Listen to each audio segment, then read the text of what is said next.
Welcome back to another episode of Out Loud Geek, where we discuss news and views about pop culture, science fiction, fantasy, food, cooking, the outdoors, and more. During the 7th weekend of 2025 that ended on February 16th, 3 new movies made it into the weekend's top 5 movies at the domestic box office. And their cumulative total earnings for the weekend rose considerably by 268.04% to $128.5 million, as compared with last weekend's adjusted cumulative total of $34.9 million. So this was the first time in 7 weekends that the top 5 cumulative domestic box office total was above $100 million. Thus, it was a very good weekend for domestic movie theaters overall. But before proceeding, if you're enjoying this video, please consider pressing the like button, and if you'd like to see more of my content, I hope you'll consider subscribing to my channel. And I want to convey my deepest thanks and appreciation to everyone who has subscribed. This weekend's top 5 movies at the domestic box office included the following. Opening at number 1 was Disney's and Marvel Studios' newest MCU movie entitled Captain America: Brave New World, starring Anthony Mackie and Harrison Ford. Opening at number 2 was Studio Canal's Heyday Films, Columbia Pictures, Stage 6 Films, and 3 other studios' 2024 foreign animated and live-action family adventure movie entitled Paddington in Peru. Falling to number 3 was Screen Gems, Spyglass Media Group's and Sony Pictures' low-budget horror comedy entitled Heart Eyes. Falling to number 4 was DreamWorks Animation's family movie entitled Dog Man. And opening at number 5 was CMC Pictures' foreign Chinese digitally animated movie entitled Neja 2. Captain America: Brave New World opened by earning $88.5 million domestically and $92.4 million internationally for a global gross opening weekend box office total of $180.9 million. But how does that compare with the previous 34 MCU movies? The previous MCU movie, last year's Deadpool and Wolverine, had a domestic opening weekend box office of $211.4 million, which was 2.4 times more than this movie's domestic opening weekend box office earnings. But Captain America: Brave New World did beat out the MCU's 2023 movie, The Marvels, which only earned $46.1 million for its domestic opening weekend box office, and was one of the 3 biggest flops for 2023. However, the $88.5 million that Captain America: Brave New World earned domestically was less than the domestic opening weekend box office earnings for the 6 MCU movies that preceded The Marvels. 2023's Guardians of the Galaxy Volume 3, 2023's Ant-Man and the Wasp: Quantumania, which flopped in theaters, 2022's Black Panther: Wakanda Forever, 2022's Thor: Love and Thunder, 2022's Doctor Strange in the Multiverse of Madness, and 2021's Spider-Man: No Way Home. Overall, the $88.5 million that Captain America: Brave New World earned for its domestic opening weekend box office ranks as number 24 as compared with all of the other MCU movies, which means that 23 previous MCU movies had better domestic opening weekend box office earnings than it earned, but it did outperform 11 of the previous movies. Its $88.5 million was well below the MCU's overall average domestic box office earnings of $133.6 million. So none of this bodes particularly well for this movie's ability to break even. But moving on, Paddington in Peru opened in the US by earning $13 million, but since the movie actually opened last year in Europe, its current international box office earnings are $115.8 million, which means that the movie's current global gross box office earnings are $128.8 million. Heart Eyes earned another $10 million domestically to bring its current domestic box office total up to $21.5 million, but it hasn't earned anything internationally. Dog Man earned another $9.7 million domestically, $5.7 million internationally, and $18.5 million globally to bring its current domestic, international, and global gross box office totals up to $66.8 million, $17.6 million, and $84.5 million respectively.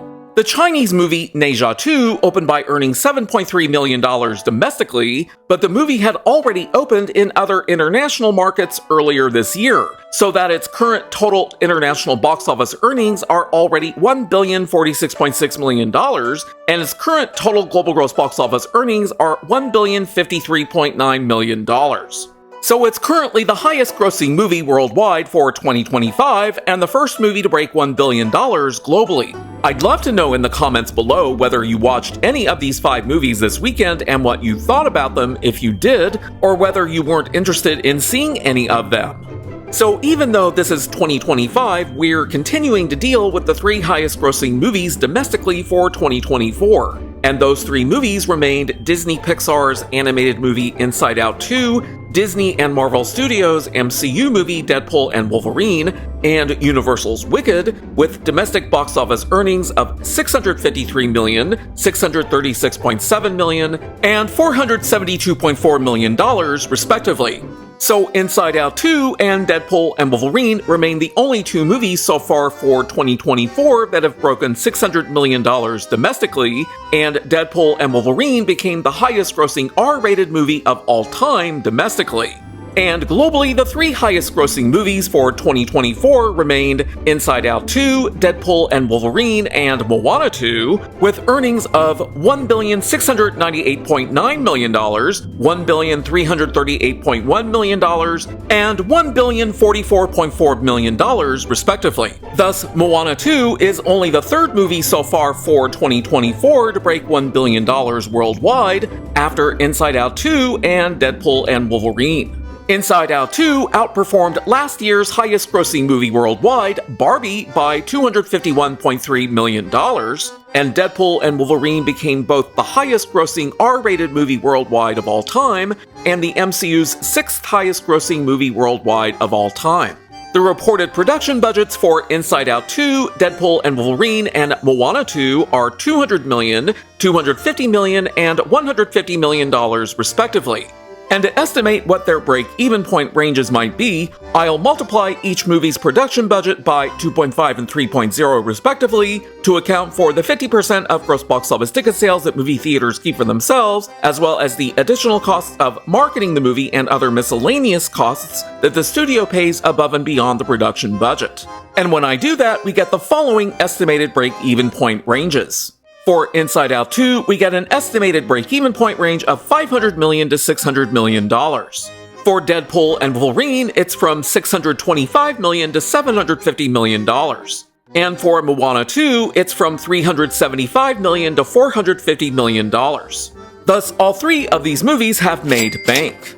That brings us to several other movies that I am continuing to track but are no longer in or never were in the top 5, and they include the following. Falling to number 7 was Walt Disney Pictures' animated prequel entitled Mufasa the Lion King. Falling to number 12 was Walt Disney Animation Studios' sequel entitled Moana 2. Falling to number 13 was Paramount Pictures' Sega Sammy Group's original films Marza Animation Planets and Blur Studios' animated three-quel entitled Sonic the Hedgehog 3. And falling to number 15 was Universal Pictures and Marc Platt Productions' musical fantasy entitled Wicked, starring Cynthia Erivo, Ariana Grande, Jeff Goldblum, and Michelle Yeoh. Mufasa the Lion King earned another $4.2 million domestically, $9.6 million internationally, and $15.1 million globally to bring its current domestic, international, and global gross box office totals up to $240.8 million, $445.5 million, and $686.3 million, respectively. Moana 2 earned another $989,000 domestically, $3.4 million internationally, and $4.9 million globally to bring its current domestic, international, and global gross box office totals up to $457.7 million, $586.7 million, and $1,044.4 million, respectively. Sonic the Hedgehog 3 earned another $855,000 domestically, $4.9 million internationally, and $6.2 million globally to bring its current domestic, international, and global gross box office totals up to $234.5 million, $243.8 million, and $478.3 million, respectively. Domestically, Wicked earned another $247,000 during the weekend and $260,000 during the week, and it earned another $2.6 million internationally and $3.1 million globally to bring its current domestic, international, and global gross box office totals up to $472.4 million, $254.3 million, and $726.7 million, respectively. Now, to know whether these movies are going to break even or not, as well as how much money they might be losing, we need to estimate their break-even points. When a movie's marketing budget is known, we can add it to the movie's production budget and then multiply the sum by 2. Otherwise, we can multiply the production budget by 2.5 for a single mid-range estimated break-even point, or by both 2.5 and 3.0 for a broader estimated break-even point range. Both methods account for the 50% of gross box office ticket sales that movie theaters keep for themselves. For Captain America Brave New World, with its production budget of around $362.5 million, as reported by World of Real, and not the $180 million that Disney has clearly falsely reported because they don't want their shareholders knowing how much the movie is losing, that yields an estimated break-even point range of around $906.3 million to $1,087.5 million. For Mufasa the Lion King, with its production budget of $200 million, as reported by multiple sources, that yields an estimated break-even point range of $500 million to $600 million. For Sonic the Hedgehog 3, with its production budget of around $122 million, as reported by the New York Times, that yields an estimated break-even point range of $305 million to $366 million. For Wicked, with its reported production budget of $150 million, that yields a break-even point range of $375 million to $450 million. So in this video, I am no longer projecting or never have projected what the final domestic or global gross box office earnings might be for the movies Mufasa the Lion King, Sonic the Hedgehog 3, Moana 2, or Wicked, because their expected future earnings are either currently too small, possibly non-existent, or going unreported, or their projected earnings aren't much higher than their current earnings. And each of these movies has already made bank. And that now brings us to the movies whose final domestic and global gross box office revenues I am currently projecting, which includes Captain America Brave New World. For Captain America Brave New World, using a range of possible average weekly drops from 31.64% to 44.46%, which are plus and minus one standard deviation away from the overall MCU average weekly drop of 38.05%, I can project that the final domestic box office earnings for the movie may range from $199.1 million at the low end, $232.5 million at the mid-range, and $279.4 million at the upper end. Then by using the movie's current domestic share of 48.92%, I can project that the final global gross box office earnings for the movie may range from $406.9 million at the low end, $475.3 million at the mid-range, and $571.1 million at the upper end. So with the movie's estimated break-even point range of $906.3 million to $1,087.5 million, Captain America Brave New World currently stands to lose somewhere on the order of $335.1 million to $680.6 million in global gross box office revenue, which, when divided by 2 to account for the 50% of gross box office ticket sales that movie theaters keep for themselves, means that Disney and Marvel Studios currently stand to lose around $167.6 million to $340.3 million. So that effectively makes Captain America Brave New World the biggest flop for 2025 so far this year, unless you truly want to believe Disney's heavily underreported and unrealistic production budget of $180 million, which is hardly believable given how dependent the movie is on CGI and all of the reshoots that were done. So to recap, Captain America Brave New World is currently a flop, but Mufasa the Lion King, Sonic the Hedgehog 3, Deadpool and Wolverine, Inside Out 2, Moana 2, and Wicked have all made bank. Please let me know in the comments below what you thought of this video and whether you have or are planning to see any of the movies that I talked about. Thanks for watching today, and a huge thanks to each and every one of you who has subscribed to support this channel. You can also find us on Facebook, Instagram, Threads, X, and Blue Sky by clicking on the links in the description. Until next time, this is Out Loud Geek.